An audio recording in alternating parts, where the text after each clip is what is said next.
35 ballistic missiles, screaming toward Israel. Sirens over Tel Aviv, explosions in the sky. Iran is firing back, and this time, Israel's defenses are cracking. The Revolutionary Guard has a message for the world. This will not stop. The Middle East is on fire, and nobody knows when or how it ends.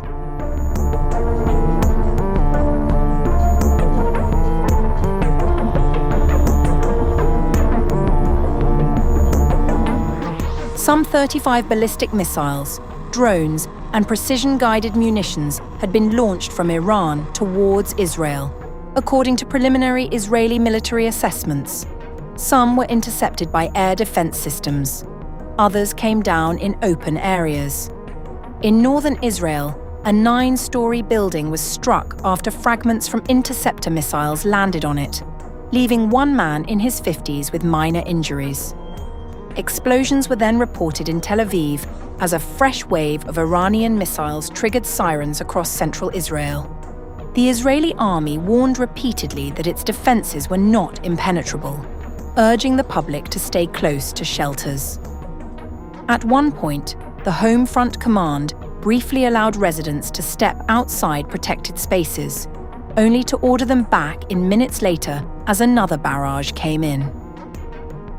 At this time, the Israeli Air Force is operating to intercept and strike threats where necessary to remove the threat.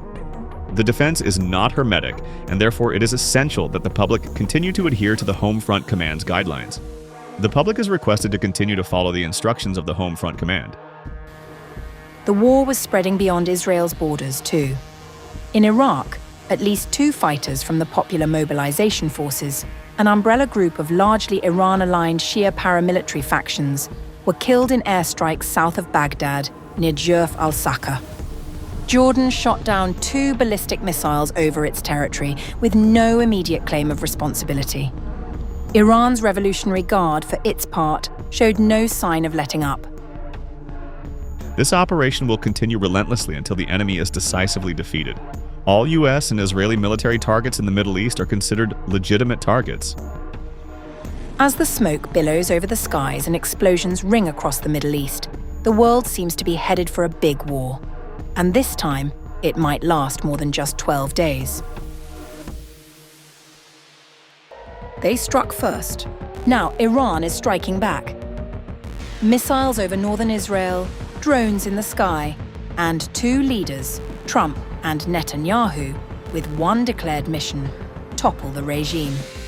Operation Lion's Roar has begun, the Middle East is on fire, and nobody knows where this ends.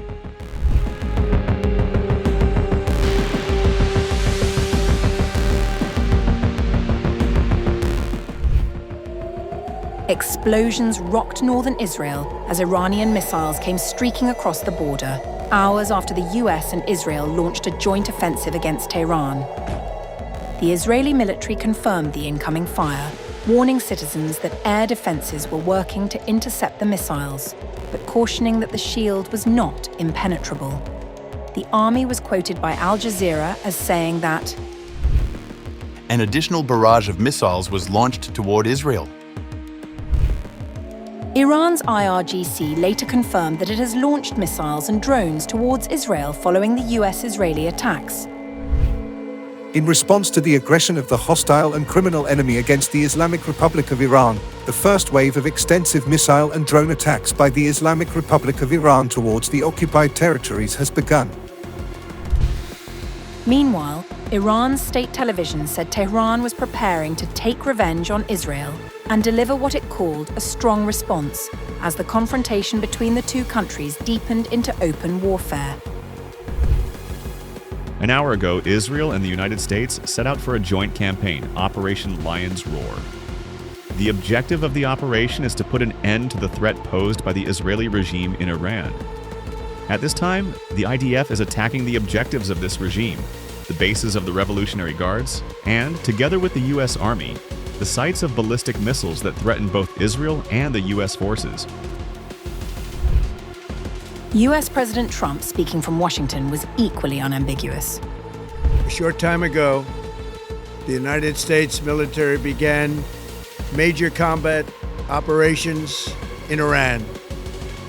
Our objective is to defend the American people by eliminating imminent threats from the Iranian regime, a vicious group of very hard, terrible people.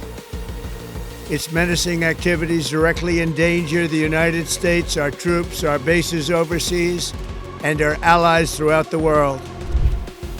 Back in Israel, Netanyahu warned that a nuclear-armed Iran would spell destruction for Israel and leave the country with no means to defend itself. Doing nothing, he argued, was the greater danger. Iran is eager to rebuild their nuclear and missile capabilities and to plant them underground, where we will not be able to harm them.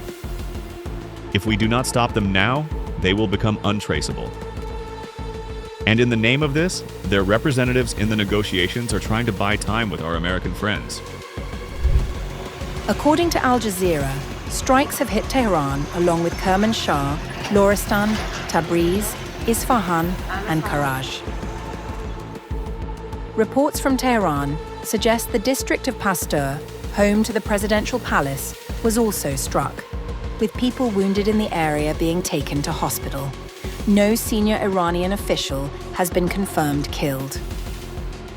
According to Al Jazeera, Iranian officials were the main target of the first wave of the strikes on Iran.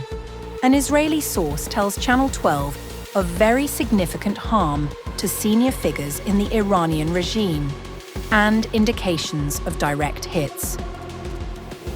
Internet connectivity across Iran has dropped to 54% of normal levels, according to the monitoring group NetBlocks, as state outlet IRNA battles cyber attacks that have left its website unreachable. A US official told Reuters the military is planning a multi-day operation, significantly broader than the single strike scenarios discussed in the days prior.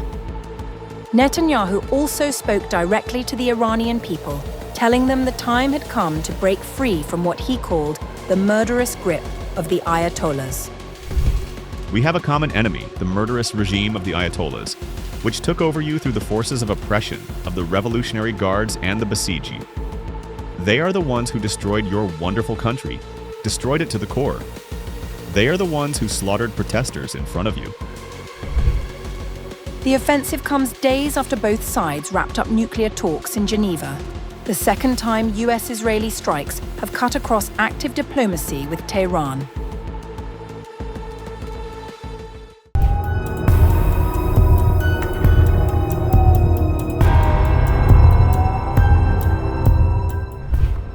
The United States has launched what President Donald Trump is calling major combat operations against Iran, striking the country alongside Israel in a dramatic military escalation that has sent explosions tearing across Tehran and several other locations nationwide. A short time ago, the United States military began major combat operations in Iran. Our objective is to defend the American people by eliminating imminent threats from the Iranian regime, a vicious group of very hard, terrible people. Its menacing activities directly endanger the United States, our troops, our bases overseas, and our allies throughout the world. Trump announced the offensive in the early hours of February 28th, framing it as a response to decades of Iranian hostility and the regime's renewed pursuit of nuclear weapons following last June's Operation Midnight Hammer, which targeted nuclear facilities at Fordow, Natanz, and Isfahan. The regime's proxies have continued to launch countless attacks against American forces stationed in the Middle East in recent years, as well as U.S. naval and commercial vessels in international shipping lanes. It's been mass terror, and we're not going to put up with it any longer. From Lebanon to Yemen and Syria to Iraq, the regime has armed, trained, and funded terrorist militias that have soaked the earth with blood and guts. According to Al Jazeera, Israeli strikes have so far hit the Ministry of Intelligence, the Ministry of Defense, the Atomic Energy Organization of Iran, and the Parchin military complex on the outskirts of the capital. Iran's state news agency IRNA and several other news websites are also facing cyber attacks, with IRNA's website inaccessible as of this report. According to the country's state media, Iranian President Masoud Pezeshkian is reported to be unharmed. Tehran has vowed to respond. An Iranian official told Reuters the counterattack would be crushing, while Ebrahim Azizi, head of the National Security Commission of the Iranian parliament, posted a stark warning on social media. We warned you. Now you have started down a path whose end is no longer in your control. Sources speaking to Al Jazeera from Washington suggest the US strikes were concentrated on areas where Supreme Leader Ayatollah Ali Khamenei may have been sheltering, with the stated aim of decapitating the Iranian regime. Several countries had cautioned the US against the operation, pressing for clarity on what comes after. Israel has simultaneously intensified strikes in southern Lebanon, targeting areas in the Iqlim al-Tufar region in what officials describe as preemptive action against Hezbollah rocket and missile infrastructure. Trump has vowed the operation will destroy Iran's missile industry, annihilate its navy, and permanently shut the door on any nuclear weapons program. He also addressed Iranian soldiers directly, offering immunity to those who surrender and urging civilians to remain indoors.